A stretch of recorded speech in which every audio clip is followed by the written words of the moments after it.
Hello, this is the Provoked Prawn, and this is a video to compare two premium gaming chairs from Noblechairs, the Noblechairs Epic Black Edition and the Noblechairs Hero Black Edition. These are two gaming chairs from Noblechairs that are comfortable, premium, nice looking gaming chairs with a really nice design aesthetic to them. And I'm going to be comparing the two, talking about what they're like to use and talking about the various features of them. Now, I've been using the Hero Black Edition for about a year now, and I've just recently got the Epic Black Edition in, so I'm going to talk to you about the differences between those and what the Hero Black Edition was like to use during that time and what the differences are that make the Epic more appealing perhaps, and then some of the things that make it less appealing, so I want to talk to you about that.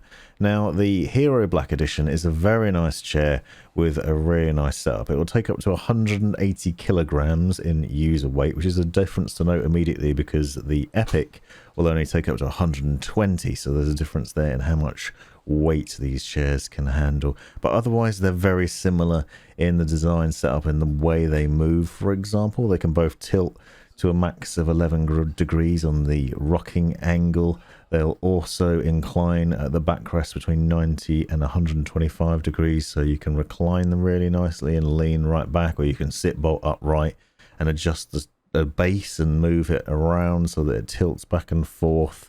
And it's designed with a really premium finish on it, really high quality stitching, and overall really comfortable foam with these sort of padding bits on the side that hug you nicely but without being obnoxious. Obviously, this is going to depend on the size of your body and the shape of your body. You can see what I look like and how it fits me, but it has been a comfortable setup. Now, the thing with the Hero Black Edition is it has a nice setup in terms of the back support in my mind. It's a soft and supple material with a nice bit of support, but it also has built-in lumbar support. So you can roll this wheel on the right-hand side and it will increase or decrease the size of the lumbar support built into the back of the chair, which is really nice because it's very similar to the sort of seats that you'd see in premium cars. I've got it in my car, for example. You can just roll that wheel and get some nice back support. Now, I have felt that over the last year, maybe that back support isn't quite enough. The lumbar doesn't roll out quite enough. I have a strange arch in my back, which means I need a lot of back support. So I might be unusual in that. Other people might find that it's okay for them, but it wasn't quite enough for me. They do also include a cushion in the box, though, so you can use that as an alternative. But I did find that lumbar support wasn't quite good, but it is premium and it is a nice effect. You don't get that on the Epic, which is worth noting. Now, both chairs come with a head cushion and a lumbar support cushion, and both those cushions are kind of underwhelming. I covered this recently in the Epic Black Edition video. They're okay looking, but they're not terribly comfortable. They're not memory foam. They're not particularly nice. They're kind of just a bit underwhelming. They strap on the lumbar support pillows to the bottom of the chair and you can move it around and get it into a position that's suitable.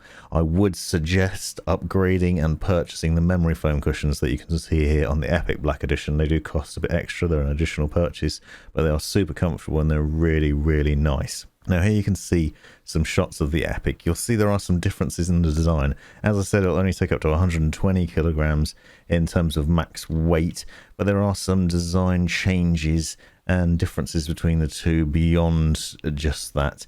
It has a slightly different design to it, and as you can see, a sort of racing seat design. It has a metal look holes in the back for where you'd have harnesses normally on a car, but in this case, you can run the straps for the lumbar support through. They are made of plastic, but they're designed to look metal. And that was a bit of a shame, I think. If they were metal, it'd be a much better premium. But what you can see is some really nice stitching. You have the really nice sort of logo on it. The comfort of both these seats is very comparable, I feel like. They have a very breathable fake leather material, which basically allows air to travel through it, and you don't get too hot when sitting on it. It's also very supple. The material's supple and it moves around. It's built to be durable and to last. There's a 2-year guarantee on it, so it's designed to last and last. And it moves nicely when you sit on it. It's got really good back support and leg support and support for your lower region. And basically it gives you the support you need, but also is supple and soft enough to sit on where it's not hurting you while doing it. Now, I said already that the cushions are the same on both of these, and you can see with the Epic cushions that I got here, this is the cushion inside it, and it's not particularly nice. It's just a kind of rubbish foam. It's not very nice. It's one of the areas that they seem to have not splashed out on in terms of what you're spending your money on. If you don't care about the pillows, then it's not a problem. Both these chairs are comfortable enough to use without them. It just depends if you want that memory foam support and you want some nice support on your back or on your head, then you're not getting it from these, so that's a bit of a shame, and I think it's worth talking about. Overall though, both the chairs are very comfortable to sit on, and the Hero has been really nice to use for all this time. I did a video previously comparing it with the Secret Lab Titan, and certainly the Noblechairs chair is a very nice one. Both of them have a very similar setup in terms of accents and design aesthetics. They both have this metal adjustment handle on the side, for example.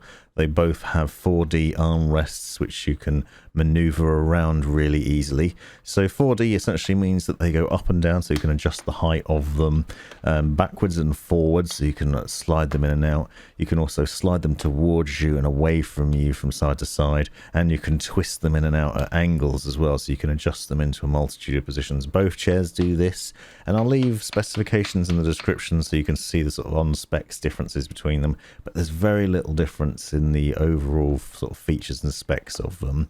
One thing that I did pick up on though is that the armrests are slightly smaller on the Epic, which is interesting because I've actually found them more comfortable than those on the Hero. I think the padding might be slightly different, just the setup of them might be a bit better. There's not much padding on the armrests of either of them though. It is worth noting that they're not particularly padded, so if you like really padded armrests, you're going to be disappointed here. However, they're not rock solid either, so they do give some support and some relief from pressure.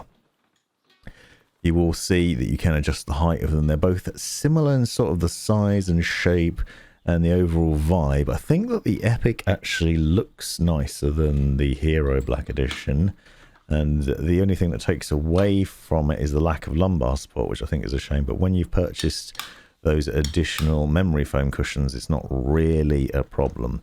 Now here you can see a clip of when I was discovering that the armrest is slightly different. It was only when I got the two chairs side by side that I noticed on the left hand side is the Hero and on the right is the Epic, and there is an ever so slight difference in it. There's not very much in it at all. It's just a bit shorter and a bit thinner. And it is noticeable from this video and when you get them side by side. But as I said, actually I found the armrests on the Epic to be ever so slightly more comfortable, and it's difficult to say why. I don't think it's size related. I do think maybe they've improved the padding a little bit on the new ones, or perhaps it's just because the Heroes have worn out over time. It'd be interesting to come back in a year's time and do a report on the Epic and say how I feel about that. But at this point I'd say that they're better and they are more comfortable.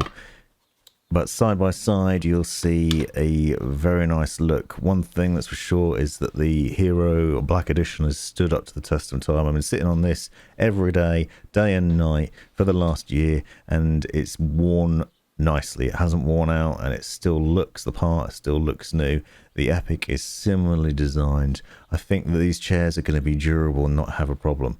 The base has been redesigned on the Epic, where the casters are, where the wheels are. It's said to be more durable now and have a bit of a more premium finish to it. It's got large wheels and it rolls around nicely, and they both sort of maneuver really easily. It's really easy to move the chair around, getting in and out of it, and also to adjust both of them into a position that's comfortable during the day, whether you need to sit upright for a while or you just want to roll back and lay back and chill out a bit. It's really easy to do, and you can see them side by side. There's very little difference in the makeup of them, and that's because Noblechairs has created a wonderful foundation of a comfortable gaming chair, and they're basically just built upon that with the newer Epic Black Edition, so you have a very nice finish.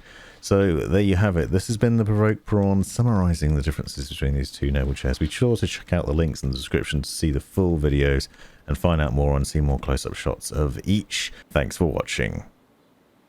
This has been the Provoked Prawn. Hope you found this video useful, interesting, hilarious, or otherwise. Take a look at these other videos that I think you might find interesting as well. And have a look at the description for links and other information you might find useful. Click that join button to see the benefits of being a member of my YouTube channel. And most importantly, have a great life.